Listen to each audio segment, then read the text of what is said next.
Academic and government researchers have a tendency to be dismissive of pollsters who necessarily cut costs to the bone. But I think pollsters can rightfully say that huge surveys with huge costs are slow-moving supertankers that can seldom respond quickly to real-time events. For myself, I'd not want to live in a world without both, as each serves a different but desirable public purpose. And I'd not be so dismissive of either. Both of these, polls and surveys, contribute to the understanding of society, policy, behavior, attitudes. If they go about it in different ways and with different resources and different time frames, I think we still should acknowledge that whether we're talking a poll or a survey, the theories of probability sampling, the theories of instrument design, questionnaire design, and the approaches to analysis are essentially the same. The real differences, as I said at the beginning, are between the resources and the time available, and to some extent the broader purpose of the poll or the survey. So I would rather not be involved in this little bit of vanity between the survey researchers with their usually much greater resources and the poor pollsters who are just out to make a buck. In my view, the pollsters contribute a very great deal to society and understanding public opinion, as do the survey researchers, usually on different and more specialized topics. Let's briefly mention some of the major national surveys that Groves discusses in Chapter 1, plus a couple of extras that with his survey-centric view of the world, he really doesn't mention, but that I think are very much part of our class and concerns with polling generally. The first is the National Crime Victimization Survey. Why do we have this? Well, because crime matters. Reports of crime to the police are known to underestimate the actual rate of crime because many people fail to report crimes, either because they don't think the police could or would do anything, or they don't think it's important enough, or they're culpable in some way. For example, suffering a battery during the course of a drug transaction usually doesn't lead to a call to the police. But they don't or some people don't even recognize a crime has been committed until they're quizzed about it a little bit. We also know, of course, from many studies that the fear of crime has been a major concern of the public for 50 years, and indeed, ironically, seems to continue to be a major concern even as objective measures show that crime has been declining.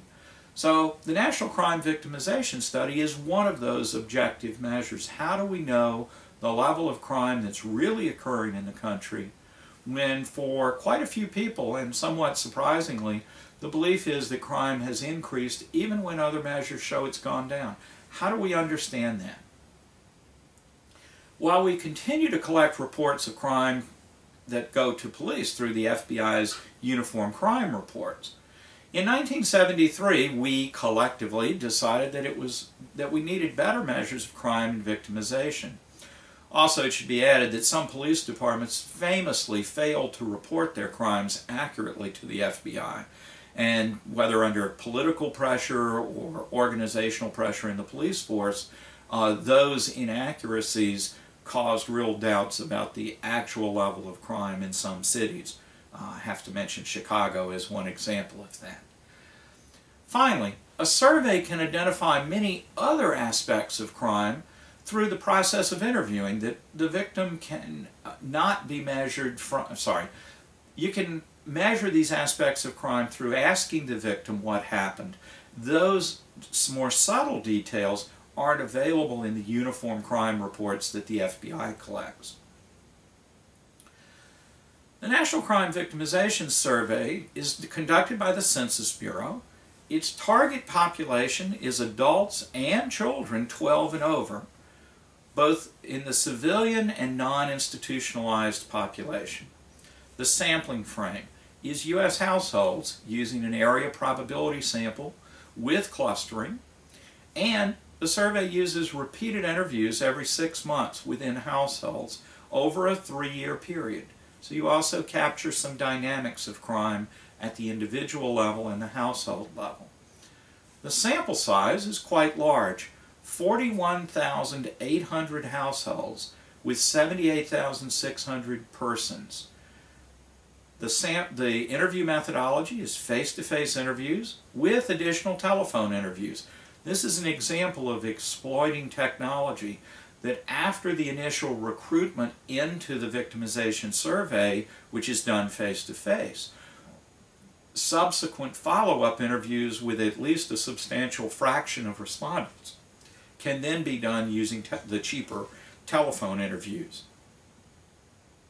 But the initial face-to-face recruitment and the initial data collection being done face-to-face can boost the response rate and perhaps the willingness of participants to report accurately what their victimization experiences have been. A second big survey is the National Survey of Drug Use and Health. Why? Well, drug abuse is a significant public health and public policy issue. And arrests are a particularly poor measure of drug use, since obviously most people with drug abuse problems are not in fact arrested.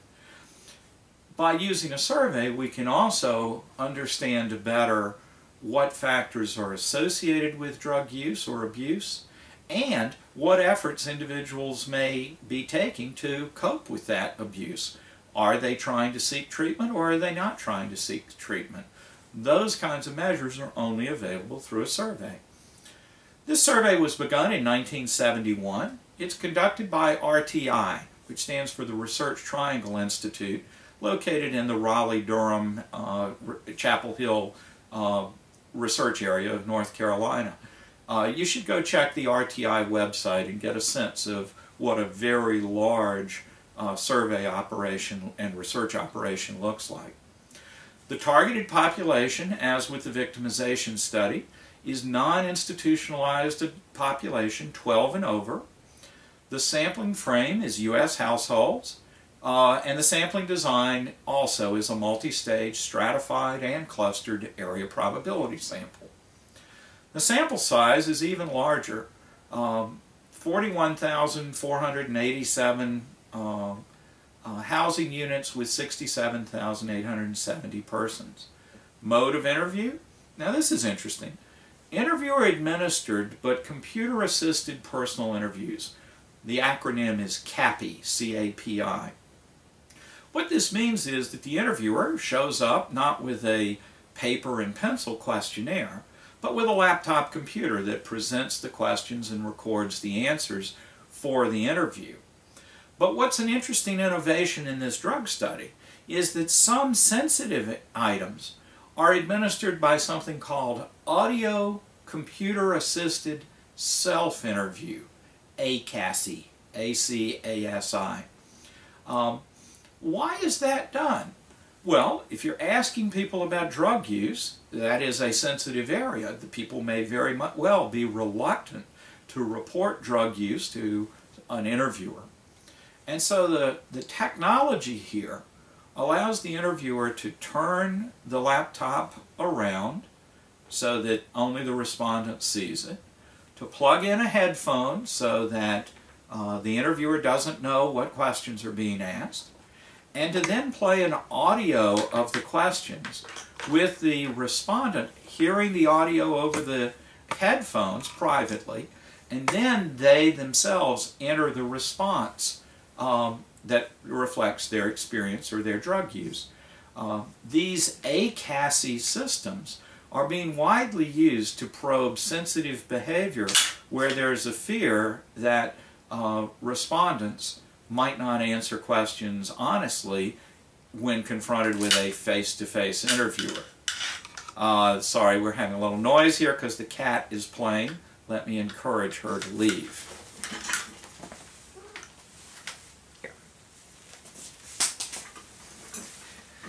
Sorry, somehow Sarah Bear just doesn't notice when we're recording these.